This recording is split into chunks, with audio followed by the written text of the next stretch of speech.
नमस्कार मित्रांनो, मराठी माहिती दूत या यूट्यूब चॅनलमध्ये तुम्हा सर्वांचं स्वागत आहे. मित्रांनो, तुम्ही जर पहिल्यांदा आपल्या चॅनलवर आला असाल तर चॅनलला सबस्क्राईब करा, जेणेकरून येणाऱ्या अशाच महत्त्वपूर्ण व्हिडिओचे नोटिफिकेशन तुम्हाला भेटत राहील.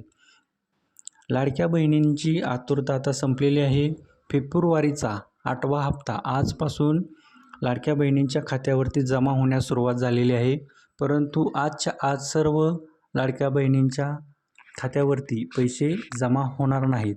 तर ही प्रक्रिया मित्रांनो 4 ते 5 दिवस सुरू राहणार आहे.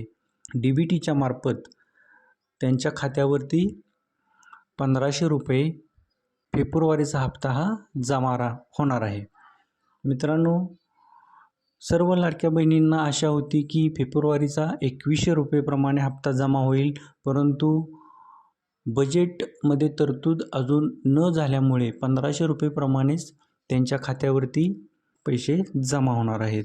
मित्रांनो, या योजनेमध्ये पात्र अपात्रतेचे निकष हे लावण्याचे काम सुरू असल्याने आत्तापर्यंत जवळपास 12 लाख लाडक्या बहिणींचे अर्ज असतील ते अपात्र करण्यात आलेले आहे. आणि मित्रांनो, हा आकडा जवळपास 40 लाखाच्या आसपास जाण्याचा अंदाज आहे.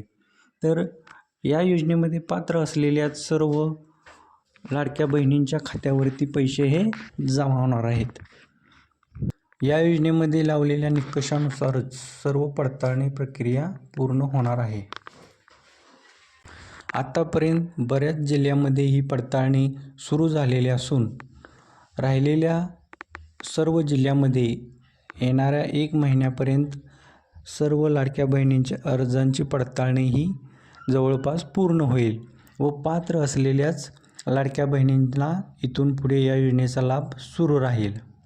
आतापर्यंत जवळपास या योजनेमधून 12 लाख लाडक्या बहिणी अर्ज हे अपात्र झालेले आहेत व हा आकडा 40 लाखाच्या आसपास जाऊ शकतो असा अंदाज वर्तवण्यात आलेला आहे.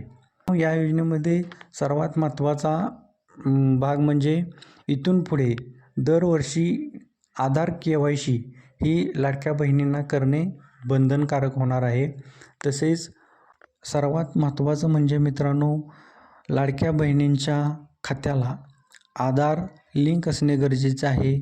तसेच हे आधार कार्ड लिंक नसल्यामुळे बऱ्याच महिला अपात्र झालेल्या आहेत. तसेच ज्या लाडक्या बहिणींच्या कुटुंबामध्ये 4 व्हीलर गाडी आहे अशा बऱ्याच लाडक्या बहिणी या अपात्र झालेल्या आहेत. या योजनेमधून तुम्हाला आतापर्यंत किती हप्ते मिळाले का नाही मिळाले किंवा तुम्हाला काय अडचणी असतील तर तुम्ही आमच्याबरोबर शेअर करा. तसेच तुमच्या प्रश्नांची उत्तरे देण्याचा आम्ही नक्की प्रयत्न करू. हा व्हिडिओ आवडला असेल तर आपल्या मित्रांना, नातेवाईकांना तसेच WhatsApp ग्रुपवरती शेअर करा. धन्यवाद.